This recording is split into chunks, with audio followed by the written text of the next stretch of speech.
everyone, welcome to The Spot.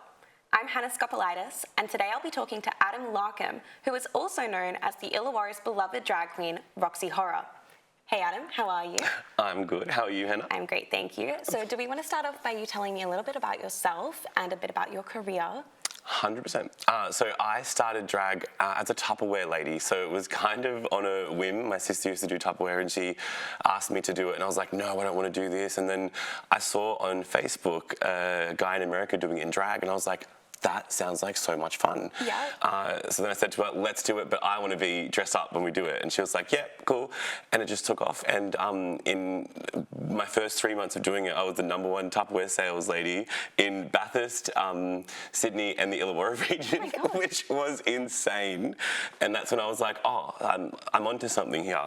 And then from that, someone who came to a Tupperware party was like, would you be doing drag for a show? And I was like, let's give it a go. And I got hired as a French dominatrix to play as a character in an 11-week show up in the Blue Mountains.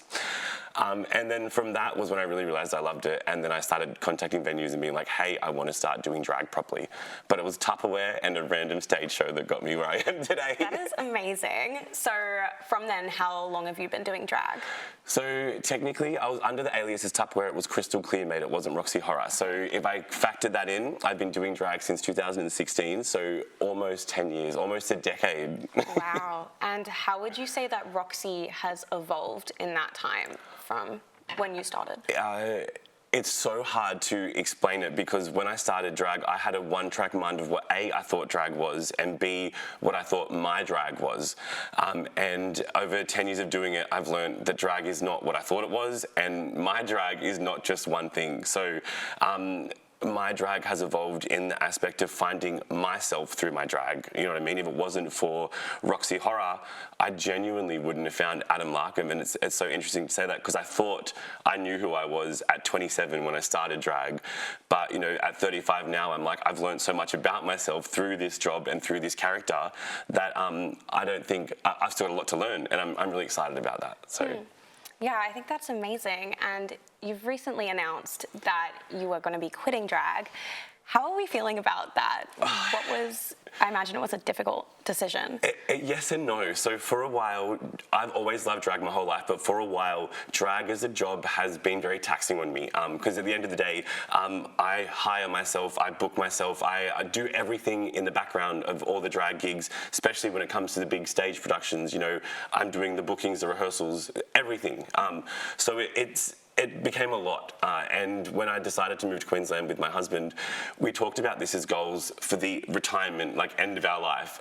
So it's always been like what we wanted to do, but just with, I'm like at a point where I'm like, it's time for a change. It's time to say goodbye to Roxee. As much as I love her and I'm so grateful for everything that she's taught me, I just want to focus on the white picket fence and the married life moving forward.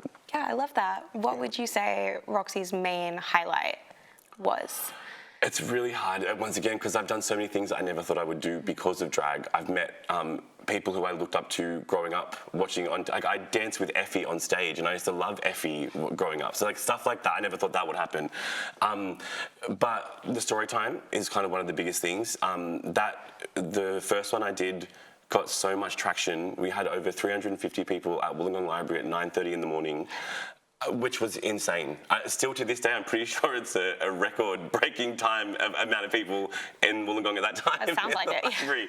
So that was incredible. And to be honest, like as much as I got so much negative stuff by doing that, but it really shot me into the spotlight and gave me a platform for Roxee and for Wollongong, which was fantastic in hindsight. Yeah, and speaking of Wollongong, I guess in your nearly a decade being a drag queen, how would you say the community has changed in terms of like the LGBTQI+? Yeah, it's grown so much, and I feel like it was always there, because even when I started, I was doing one event a month as Roxee, and it was at, you know, the tennis club in the function room upstairs, you know, so it was, it's so crazy to now look at my diary and see 7 events a week sometimes in Wollongong for the queer community, and that might be a bingo that I host with my co-host Illawarra every week in Wollongong. It might be one of the talent shows that we have every so often in Wollongong, but there's always different events like nightclub nights, and that didn't exist when I started Roxee down here. So to watch that growth has been one of the highlights of what I do down here.